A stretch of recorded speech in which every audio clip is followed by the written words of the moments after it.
जय श्री राम। आज एक बार फिर से पंचदशनाम जूना अखाड़े के महामंडलेश्वर शिव शक्ति धाम डासना गाजियाबाद के महंत और सनातन की रक्षा के लिए समर्पित दृढ़ व संघर्षशील व्यक्तित्व स्वामी नरसिंहानंद गिरी जी हमारे बीच हैं। उनके विचारों, उनके संकल्पों, उनके आह्वान और मार्गदर्शन प्राप्त करने के लिए हम उनका स्वागत करते हैं। स्वामी जी प्रणाम। बहुत खुश रहिए मेरी बेटी। हर हर महादेव, हर हर महादेव, हर हर महादेव। स्वामी जी, ऐसा ज्ञात हुआ है कि कुछ समय से आप भिक्षा अभियान पर निकले हैं। क्या है यह अभियान? इसका उद्देश्य, इसका प्रयोजन क्या है? इसके लिए क्या कोई लक्ष्य भी निर्धारित है? किस सीमा तक यह अभियान चलेगा? यह विचार आपके मन में क्यों और कैसे आया? कृपया इस विषय पर हमारे दर्शकों को विस्तार पूर्वक बताएं। मेरी बेटी, सबसे पहले तो शिव शक्ति धाम डासना, जो महाकाली का भारत का सबसे प्राचीन मंदिर है, पूरे भारतवर्ष में सबसे प्राचीन मंदिर। लोग जानते नहीं हैं। जो शक्ति वैष्णो देवी में विद्यमान है, जो कामाख्या में विद्यमान है, जो अन्य शक्तिपीठों पर विद्यमान है, वही शक्ति जो है डासना के शिव शक्ति धाम में विद्यमान है।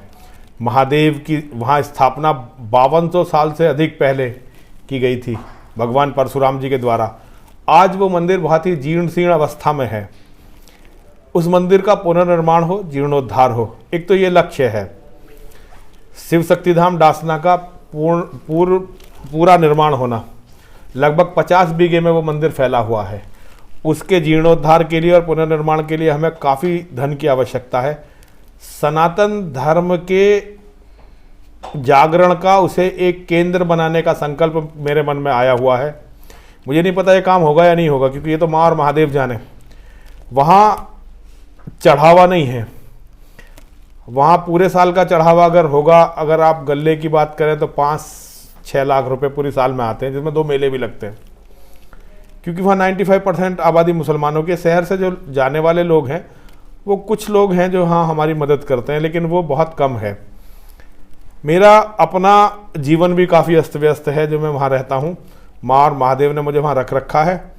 इस्लाम के जिहादियों ने बहुत बड़ा इनाम मेरे सिर पर रखा हुआ है। मानव इतिहास का सबसे बड़ा इनाम मेरे सिर पर रखा हुआ है और मैं इस पर गौरवान्वित महसूस करता हूँ। मैं इससे डरा हुआ नहीं हूँ और ना ही इसमें मैं चिढ़ता हूँ। ये तो अच्छी बात है। वो शत्रु हैं हमारे, वो हमें मारना चाहते हैं। तो बेटा, उस मंदिर को सनातन धर्म का किला बनाना है, जहाँ से सनातन धर्म के महत्वपूर्ण निर्णय हो सकें। एक तो काम ये है। एक, हमें विश्व धर्म संसद, एक संस्था खड़ी करनी है, विश्व धर्म संसद। दुनिया में इस्लाम के जिहाद के खतरे को पूरी दुनिया को बताने के लिए दुनिया के जितने भी गैर मुस्लिम लोग हैं, जो मुसलमान नहीं है, नॉन मुस्लिम जो है, उनका एकत्रीकरण। आज मुसलमान पूरी दुनिया में 200 करोड़ हो चुके हैं। आधिकारिक रूप से वो कहते हैं कि वो 160-170 करोड़ है, लेकिन अनाधिकारिक रूप से वो 200 करोड़ हो चुके हैं। आज वो दुनिया की पहले नंबर की आबादी हो चुके हैं और ये बहुत ही भयानक बात है। ये स्थिति ऐसी है कि आज से 20 साल बाद दुनिया के हर देश में, लगभग हर देश में, कुछ ऐसे सौभाग्यशाली देश हैं जिनमें मुस्लिम नहीं है, जैसे पोलैंड है। ऐसे देश हैं जिन्होंने इन्हें आने ही नहीं दिया। चाइना है, चाइना इनसे लड़ लेगा, वरना तो जितने भी देश हैं, चाहे अमेरिका है, चाहे कनाडा है, चाहे ऑस्ट्रेलिया है, भारत तो पहले कुचल दिया जाएगा। 20-25 सालों में हर गैर मुस्लिम के घर के सामने हजारों मुस्लिम जिहादियों की भीड़ होगी। हजारों मुस्लिम जिहादियों की भीड़ होगी। उस संकट को पूरी दुनिया के सामने बताना, ये मेरा परम लक्ष्य है, पूरी दुनिया के सामने बताना। आज दुनिया इस बात पर चर्चा भी नहीं करना चाहती। सोशल मीडिया के प्लेटफॉर्म को आप छोड़ दें तो दुनिया के इतने बड़े खतरे की कहीं भी जमीन पर कोई चर्चा नहीं होती। नहीं, चर्चा ही नहीं होती। लोग डर जाते हैं। लोगों के मन से यह भय निकालकर विश्व धर्म संसद को एक ऐसी संस्था के रूप में स्थापित करना जो पूरी दुनिया को इस्लामिक जिहाद से बचाने का काम करेगी, मार्गदर्शक के रूप में। यह मेरे जीवन के लक्ष्य में से एक है। एक सनातन वैदिक ज्ञानपीठ की स्थापना करनी है। हम हिंदुओं के पास हर तरह के विश्वविद्यालय हैं। हमारे पास चिकित्सा पढ़ाने वाले विश्वविद्यालय हैं, हमारे पास व्यापार पढ़ाने वाले विश्वविद्यालय हैं, हमारे पास इंजीनियरिंग पढ़ाने वाले विश्वविद्यालय हैं, हमारे पास हर तरह के विश्वविद्यालय हैं। कला पढ़ाने वाले हैं, विज्ञान पढ़ाने वाले हैं, मैनेजमेंट पढ़ाने वाले हैं, लेकिन धर्म पढ़ाने वाला कोई विश्वविद्यालय नहीं है जो समग्र में सनातन धर्म का अध्ययन करता हो उस पर मनन करता हो, चिंतन करता हो, शोध करता हो और फिर पूरी दुनिया में सनातन को फैलाता हो। ऐसा कोई विश्वविद्यालय हमारे पास नहीं है। मुझे अपने जीवन में अगर माँ और महादेव की कृपा हुई तो ऐसा है कि विश्वविद्यालय स्थापित करना है।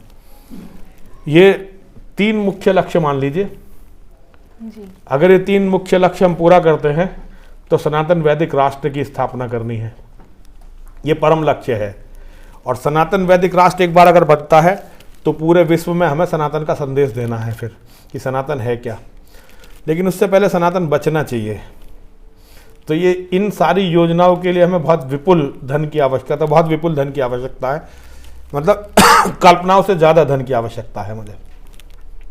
अब कोई मुझे घर पे आके तो देता नहीं है, क्योंकि मैं कोई ऐसा सिद्ध महात्मा तो हूँ नहीं कि के पास ऐसी सिद्धियों की घर पे बैठ के लोगों का कल्याण कर दे। मैं तो धर्म के लिए लड़ने वाला एक छोटा सा सिपाही हूँ। तो लोग मुझे मंदिर में आके बहुत कम देते हैं, बहुत सारे अच्छे लोग हैं लेकिन वो बहुत कम हैं, उनसे मंदिर के काम पूरे नहीं हो सकते। तो मैं जगह जगह घूम रहा हूँ, लोगों को अपने उद्देश्यों के बारे में और मंदिर की शक्तियों के बारे में, माँ और महादेव के बारे में बता रहा हूँ। तो जैसा कोई मदद करे तो लोग मदद कर रहे हैं, लोग मदद के लिए आगे आ रहे हैं और अच्छा परिणाम है। मैं जब लोगों के घर में जाता हूँ, लोग मेरे उद्देश्य को भी समझते हैं, मैं उनसे अपनी बात भी कह पाता हूँ। तो मेरा एक तो धन तो है ही है, साथ में लोगों को भी शिव शक्ति धाम डासना से और शिव शक्ति धाम डासना में होने वाली परियोजनाओं से जोड़ना, ये मेरा लक्ष्य है। जी, तो आम जनता इस अभियान से कैसे जुड़ सकती है, कैसे सहयोग कर सकती है? देखिए, आम जनता के पास हम लोग जा ही रहे हैं। असल में मुझे सोशल मीडिया से बिल्कुल ख़त्म कर दिया गया है। मैं जो बोलता रहा इस्लाम के बारे में, तो इस्लाम की जो जिहादी हैं वो मुझे अपना शत्रु नंबर 1 मानते हैं पूरी दुनिया में। उनकी ताकत बहुत बड़ी है। आज आप देखेंगे यूट्यूब से मुझे ख़त्म कर दिया गया, मेरे चैनल थे, बहुत लोग मुझे, और उन्होंने पैसा खर्च करके मुझे पब्लिक से, सोशल मीडिया से और मेन स्ट्रीम मीडिया से बिल्कुल अलग कर दिया है।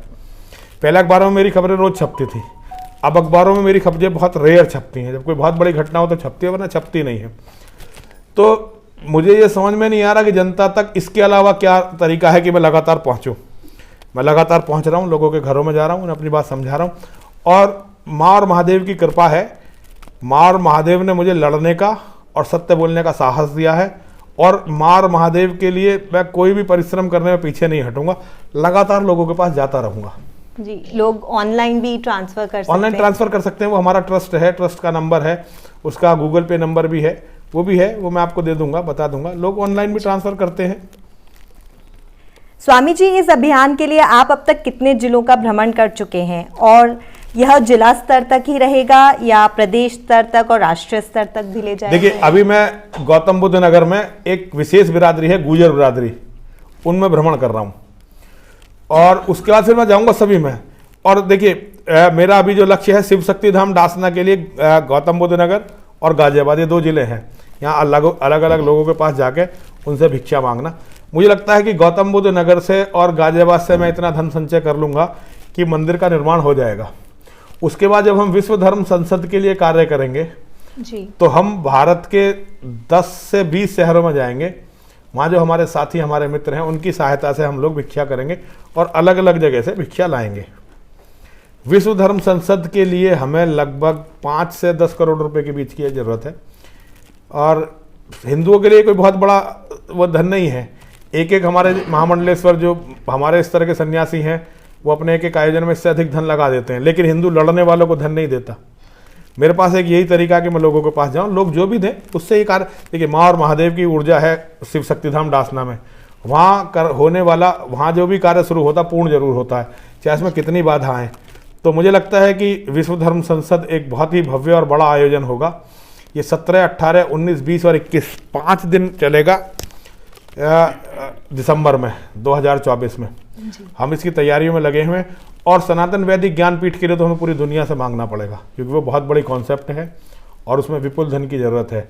हिंदुओं के साहित्य पर शोध करना, धार्मिक साहित्य पर शोध करना, ये बहुत मुश्किल काम है और दिन प्रतिदिन ये दुष्कर होता जा रहा है। तो ये तो बहुत बड़ा प्रोजेक्ट है, अभी हमारी कल्पनाओं से भी बहुत बाहर है। अभी तो हमने कुछ महाभारत, गीता और रामायण को ही लिया है, इस पर हम अपने साधनों से शोध करके इसका सही रूप दुनिया के सामने लाना चाहते हैं, उसके लिए प्रयास कर रहे हैं। लेकिन ये विश्व सनातन वैदिक ज्ञानपीठ बहुत बड़ा एक लक्ष्य है। और फिर सनातन वैदिक राष्ट्र की स्थापना, ये तो अभी असंभव दिखाई देता है, लेकिन माँ और महादेव इसे संभव करेंगे। जी। और माँ और महादेव की कृपा रही तो पूरा विश्व सनातन होगा एक दिन। अब तक के इस अभियान के कुछ ऐसे विशेष अवसर, विशेष घटनाएं, अप्रत्याशित अनुभव जो आप हमारे दर्शकों से साझा करना चाहेंगे? बहुत अप्रत्याशित अनुभव हैं इसके अभियान के, बहुत ज़्यादा।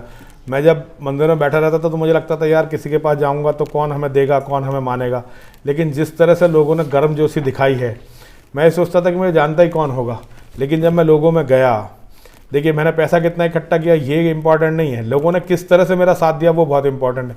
मैं गाँवों में गया, गाँवों में लोग हज़ारों की तादाद में इकट्ठे होते हैं, ढोल बजाते हैं, नगाड़े बजाते हैं, उन्हें ये लगता है कोई आदमी धर्म के लिए उनके पास आया। जी। बहुत ही एक भव्य स्वागत मेरा करते हैं, और वो ये मानते हैं कि मैं जो बोल रहा हूँ बिल्कुल सच बोल रहा हूँ, और बहुत ही साहस देते हैं। 10-12 दिन से मैं लोगों में घूम रहा हूँ और मेरी ऊर्जा इससे बहुत अधिक बढ़ी है, और मेरा विश्वास मुझे ये विश्वास जागृत हुआ कि मैं जो कर रहा हूँ बिल्कुल ठीक कर रहा हूँ। हालांकि जो बड़े लोग हैं, अमीर लोग हैं, जो लोग सामाजिक रूप से प्रतिष्ठित लोग हैं, प्रतिष्ठित कहे जाने वाले लोग मेरे उद्देश्य से सहमत नहीं हैं, वो मेरी बात को ठीक नहीं मानते, वो चाहते हैं कि मैं रास्ता बदलूं। लेकिन जब मैं गांव में जाता हूं तो गांव के लोग कहते हैं कि जो मैं कर रहा हूं बिल्कुल ठीक कर रहा हूं, और मुझे इसी को कंटिन्यू रखना चाहिए। एक मेरा सबसे बड़ा मैसेज ये है कि मैं हिंदुओं को ये भी बताना चाहता हूं कि हिंदू अपने परिवार को मजबूत करें। परिवार पैसे से मजबूत नहीं होते, परिवार होते हैं परिवार में रहने वालों से। जब परिवार में ज़्यादा बच्चे होंगे और वो बच्चे एक दूसरे से प्रेम करेंगे और शक्तिशाली भी होंगे, तब परिवार मजबूत होंगे। ये मेरा संदेश गाँवों में जिस तरह से हिंदू ग्रहण कर रहे हैं, शहरों में नहीं करते। तो बहुत ऊर्जा मुझे इस यात्रा से मिली है, और मेरे लिए एक नया अनुभव है गांव-गांव जाकर लोगों से मिलना। हालांकि मैं पहले भी मिलता रहा हूँ, लेकिन अब मैं जहाँ जा रहा हूँ बिल्कुल अनजान लोग हैं मेरे से, मैं उन्हें जानता नहीं था। लेकिन जब मैं गया और जिस तरह से उन्होंने मेरा साथ दिया, मेरे लिए बहुत कमाल का है। मतलब ये इन 10-12 दिनों में मुझे इतनी ऊर्जा मिली है कि पूरे जीवन में लड़ सकता हूँ। स्वामी जी, आपने शिव शक्ति धाम डासना गाजियाबाद में मां बलगामुखी, जिसे लोग बगलामुखी भी कहते हैं, कि 27 वर्षों तक चलने वाले महायज्ञ की घोषणा की थी। कृपया इस विषय में भी हमारे दर्शकों को विस्तार से बताइए। देखिए, ये एक महायज्ञ है माँ का और महादेव का।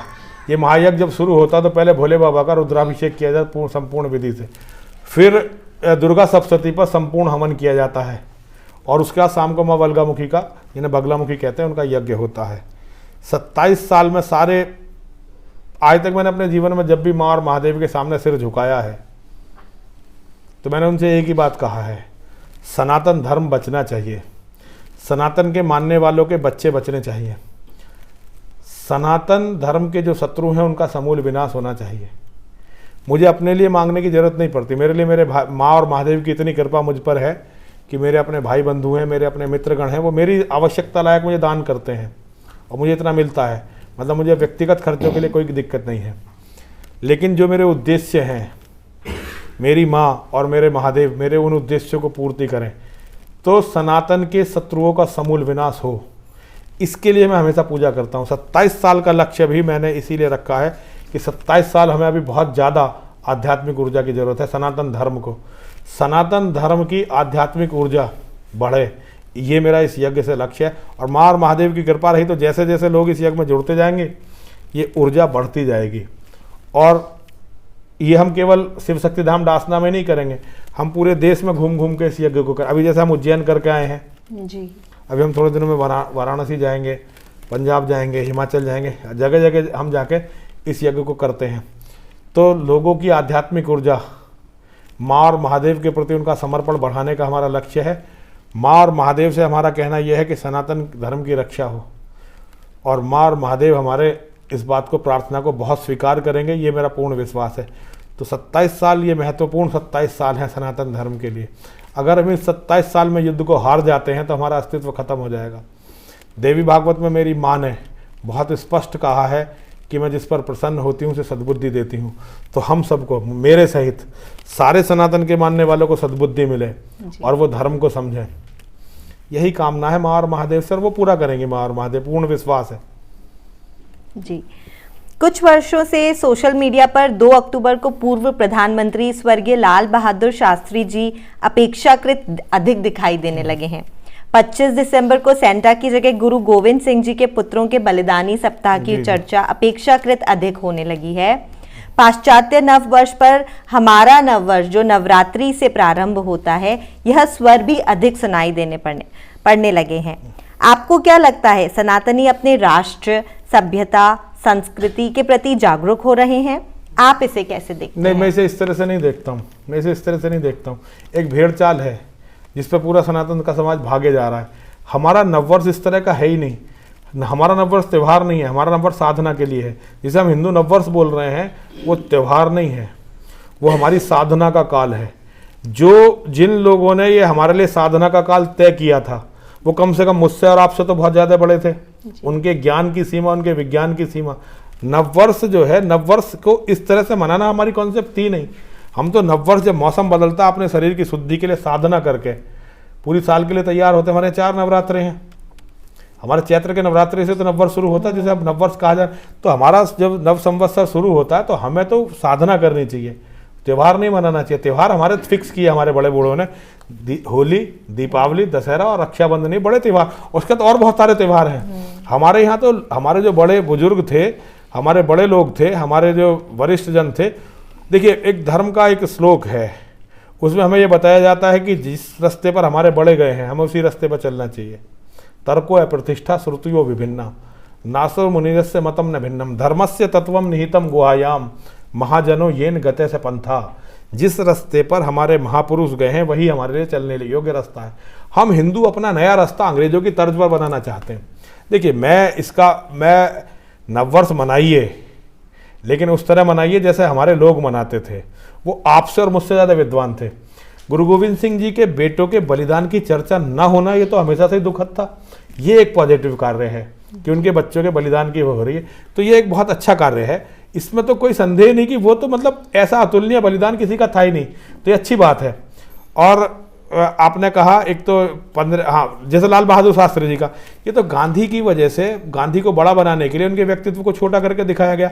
वरना लाल बहादुर शास्त्री जी जैसे अतुलनीय व्यक्तित्व की चर्चा तो होनी चाहिए, उनकी तो हमेशा चर्चा होनी चाहिए। तो ये तो अच्छा है। जैसे जैसे लोग गांधी परिवार और गांधी के बारे में जानेंगे, लोग उनसे घृणा करने लगेंगे, तो उन्हें याद आएगा कि शास्त्री जी जैसे लोग, सरदार पटेल जैसे लोग जो कांग्रेस में होकर भी धर्म और देश के लिए लड़ रहे थे, वो तो अतुलनीय हैं। तो शास्त्री जी का जन्मदिन का मनाना तो बहुत अच्छी बात है। ये तो गांधी के प्रति घृणा जो लोगों में, नवयुवकों में आ रही है, उससे वो लोग अब सत्य की तरफ जा रहे हैं। तो लाल बहादुर शास्त्री जी जैसा अतुलनीय व्यक्तित्व, उसकी जो उपेक्षा हुई वो पाप हुआ। आज उनका स्मरण हो रहा है, ये बहुत अच्छी बात है। नववर्ष मनाइए, देखिए, लेकिन उस तरह से मनाइए जैसे हमारे पूर्व वो मनाते थे। भीड़ चाल में मत चलिए कि अंग्रेज अपना नववर्ष ऐसे मनाते हैं तो हम भी ऐसे भाई क्यों मनाओगे भाई? हमारे पास और त्यौहार है मनाने के लिए, हमें उन्हें मनाना है। स्वामी जी, अंत में एक सवाल, जो सनातनी जागरूक हो गए हैं उनके लिए और जो अभी भी नहीं जागे हैं उनके लिए क्या संदेश देना चाहेंगे? देखिए, सनातनी जागरूक तो मुझे अभी लगते नहीं है। सनातनी जागरूक मैं उसे मानता हूँ जिसके घर में कम से कम 5 बच्चे हों। व्हाट्सएप, फेसबुक पे चैटिंग करना, आपस में ड्राइंग रूम में बैठकर चर्चा करना, इसे मैं जागरूकता नहीं मानता हूँ। सनातनी में उसे जागरूक मानता हूँ जो कम से कम 5 बच्चे पैदा कर रहा हो और अपने बच्चों को इस लायक बना रहा हो कि कल जब इस्लाम का खतरा आएगा तो उसके बच्चे उस इस्लाम के खतरे से लड़ लें। उसे तो मैं जागरूक सनातनी मानता हूँ। और जो केवल बात करते रहते हैं, मैं उन्हें जागरूक बिल्कुल भी नहीं मानता। हमारे यहाँ एक से एक बतौलेबाज होते हैं, वो सबको दूसरों को जगाने के चक्कर में रहते हैं। जिस दिन हिंदू दूसरों को जगाना छोड़ के खुद जागने लगेगा, हमारे यहाँ हर आदमी का काम क्या, देखो जी क्या कर रहे हैं जी, हमें तो दूसरों को जगा। तो दूसरों को क्यों जगा रहा, खुद क्यों नहीं जग रहा भाई? तेरी तैयारी क्या है कल के लिए, दुश्मन से लड़ने के लिए, कि तेरे मठ बचे, तेरा मंदिर बचे, तेरी माँ बचे, तेरी बहन बचे, तेरी बेटी बचे, उसकी तैयारी क्या है ये पूछो ना। जो जागरूक है वो बताए कि इसकी तैयारी क्या है। अब जागरूक होकर क्या जी, हम जागरूक हो गए जी, हम सावरकर की किताब पढ़कर जागरूक। किताबें नहीं बचाएंगी, किताबें केवल मार्गदर्शन करेंगी। योगेश्वर श्री कृष्ण ने बचाया नहीं अर्जुन को, केवल मार्गदर्शन किया। लड़ाई योगेश्वर ने नहीं लड़ी, लड़ाई अर्जुन ने लड़ी। तो हर हिंदू अगर अर्जुन की तरह तैयार है लड़ने के लिए और अपने परिवार को बचाने के लिए तो जागरूक है। और हर हिंदू केवल व्हाट्सएप, फेसबुक पे एक दूसरे को अगर मैसेज सेंड करके समझ रहा है कि बहुत जागरूक हो गए, तो मेरी बेटी क्षमा करो, मैं इसे जागरूकता नहीं मानता। तो मुझे तो नहीं लगता कि हिंदू भी कोई जागरूक हुआ है, मुझे तो नहीं लगता। मैं लाखों लोगों से मिलता हूँ, जितने लोगों से मैं मिलता हूँ इतने लोगों से किसी का भी मिलना संभव नहीं है। और धर्माचार्य तो बैठ के हाँ ठीक ठीक ऐसे करते रहते हैं, बस आशीर्वाद देते रहते हैं। मैं लोगों से मिलता हूँ, उनकी बात करता हूँ, उनसे सारी बातें समझता हूँ, उन्हें समझाने की अपनी बात कोशिश करता हूँ। तो मुझे अभी समाज में किसी भी स्तर पे कोई जागरूकता नहीं दिखाई दी। लोग केवल एक राजनीतिक पार्टी की चमचागिरी को जागरूकता मान बैठे हैं। जैसे भी एक राम मंदिर बन रहा है, सैकड़ों साल लाखों लोगों का बलिदान, लेकिन उस राम मंदिर में क्या उसका घंटा बनाया मुसलमानों ने, राम की मूर्ति बनाई मुसलमानों ने, वहाँ का जो खाने पीने का कॉन्ट्रैक्ट दिया जा रहा है वो मुसलमानों को दिया जा रहा है। ठीक है मेरी बेटी, वहाँ पत्थर की जो वो कर रहे हैं वो मुसलमान कर रहे हैं, गर्भगृह बना रहे हैं मुसलमान बना रहे हैं। हिंदू मुस्लिम एकता का प्रतीक, राम को होली खेलने के लिए गुलाल मुसलमान के यहाँ से आता है, राम जी की पोशाक जो है मुसलमान सिल रहे हैं। अगर इसे आप जागरूकता मान रहे हो तो फिर अज्ञान किसे कहते हैं? अगर लोग इस राम मंदिर को बनने को जागरूकता मान रहे हैं, मैं राम मंदिर के बनने का विरोधी बिल्कुल नहीं हूँ, मैंने इस राम मंदिर के निर्माण के इंतजार में अपना पूरा जीवन लगाया है, लेकिन अगर इसे जागरूकता कहते हैं लोग तो मुझे ये पता नहीं कि फिर अज्ञानता क्या है, फिर निद्रा किसे कहते हैं, ये मुझे समझाया जाए। राम मंदिर को कभी भी धर्मनिरपेक्षता का प्रतीक नहीं होना था, राम मंदिर को कभी भी हिंदू मुस्लिम भाईचारे का प्रतीक नहीं होना था, राम मंदिर को मुसलमानों के अत्याचारों का और हमारे धर्म के संघर्ष का प्रतीक बनना था। 500 साल लड़े हैं हम इस राम मंदिर के लिए, और लड़े किससे हैं? ये मुझसे थोड़ी लड़े हैं, हम इसके लिए मुसलमानों से लड़े हैं, इस्लाम के जिहादियों से लड़े हैं। तो इस राम मंदिर को कभी भी भाईचारे का और हिंदू मुस्लिम एकता का प्रतीक नहीं होना, क्योंकि ये दोनों चीजें हैं ही नहीं। जहां सत्य नहीं है वहां सनातन नहीं है। सत्य और सनातन दोनों साथ साथ हैं, जहां सत्य नहीं वहां सनातन नहीं, कोई भाईचारा संभव नहीं है। तो राम मंदिर में हमारे संघर्ष और इस्लाम के अत्याचारों का प्रतीक होना था इस राम मंदिर को। अगर आप इसे जागरूकता मानते हो तो फिर मैं कुछ नहीं कह सकता भाई, मैं इसे जागरूकता नहीं मानता, मैं इसे हिंदुओं की मूर्खता मानता हूं। पैसा हमारा, बाहुबल हमारा, संघर्ष हमारा, और उसका हर कुछ मजा ले रहे हैं मुसलमान। जैसे अभी हमारी जम्मू कश्मीर में हमारी माता वैष्णो देवी हैं, उनके सारे जितना चढ़ावा चढ़ता है वो सारा चढ़ावा मुसलमानों की सेवा में लगता है। वहाँ मेडिकल कॉलेज है, मुसलमानों का इलाज होता है, मेडिकल कॉलेज में पढ़ते मुसलमान हैं, उस पैसे से मुसलमानों को हज कराया जाता है, उस पैसे से वहाँ पे सड़कें बनती हैं, वहाँ डेवलपमेंट होता है, मुसलमानों की बेटियों की शादियों में लगता है वो पैसा, और चढ़ाता कौन है? जम्मू कश्मीर में वैष्णो देवी पे चढ़ने वाला 1 रुपया भी हिंदू के काम नहीं आता, काम केवल मुसलमानों के आता है। अगर ये जागरूकता भैया तो फिर अज्ञान क्या है? फिर अज्ञान क्या है? अगर हिंदू इन्हीं बातों को जागरूकता मानता तो मेरी बेटी, मैं तो ये समझो हिंदू ही नहीं हूं फिर। तो तुम्हारी बात से बिल्कुल सहमत नहीं, कोई जागरूकता नहीं है, केवल व्हाट्सएप पे इधर उधर। बीजेपी है एक पार्टी, राजनीतिक पार्टी, उसके पास बहुत सारे लोग हैं, आईटी सेल है, वो मैसेज भेजते रहते हैं, लोग आईटी सेल के मैसेज इधर से उधर वायरल करते रहते हैं और कहते हैं कि हम बड़े जागरूक हो गए। जागरूक नहीं हो गए, मानसिक रूप से गुलाम हो गए। जागरूक केवल उसको मानता हूं जो अपने परिवार को इसलिए तैयार कर रहा है कि कल मेरे घर के सामने जब मुसलमान होंगे तो मेरे बेटे, मेरे भाई, मेरे भतीजे, मेरे पोते अपने घर की सारी महिलाओं की भी रक्षा करेंगे, अपनी भी रक्षा करेंगे और आस पड़ोस की भी रक्षा करेंगे, और अपने क्षेत्र का जो मंदिर है कम से कम इसे बचा लेंगे, मेरे परिवार के मेरे लोग। अगर कोई ऐसा परिवार मुझे तुम्हें दिखाई दे जाए तो मुझे ही बताना, फिर मैं कहूंगा ये परिवार जागरूक है। बाकी तो सब मेरी नज़र में कोई जागरूक है नहीं। स्वामी जी, अपना बहुमूल्य समय देने के लिए व अपने अनमोल विचारों से प्रेरित करने के लिए बहुत बहुत धन्यवाद। मेरी बेटी, मेरे विचारों की हिंदुओं के लिए कोई कीमत नहीं और समय बिल्कुल अनमोल नहीं। मैं तो घूमता फिर रहा हूँ, तुमने पूछ लिया, तो बड़ा तुम्हारा बहुत बहुत साधुवाद है। और जिनके घर हम बैठे हुए हैं, जिनकी वजह से हम मिले हैं, मैं ओपन में उनका नाम नहीं लेना चाहता, मैंने बहुत बहुत साधुवाद देता हूँ। माँ और महादेव उन पर और उनके परिवार पर कृपा करें जी। माँ उनके परिवार की रक्षा करें, आपकी भी रक्षा करें। बहुत बहुत शुभकामनाएं। और मेरा समय कोई कीमती नहीं है, मैं तो वैसे ही एक यात्री हूँ और इस यात्रा को पूरी करके चला जाने वाला हूँ। तुम जैसी बच्चियाँ, मेरी बेटियाँ धर्म को समझें और धर्म को समझाएं, अगर ये हो गया तो हम जीत जाएंगे। हर हर महादेव, हर हर महादेव, हर हर महादेव।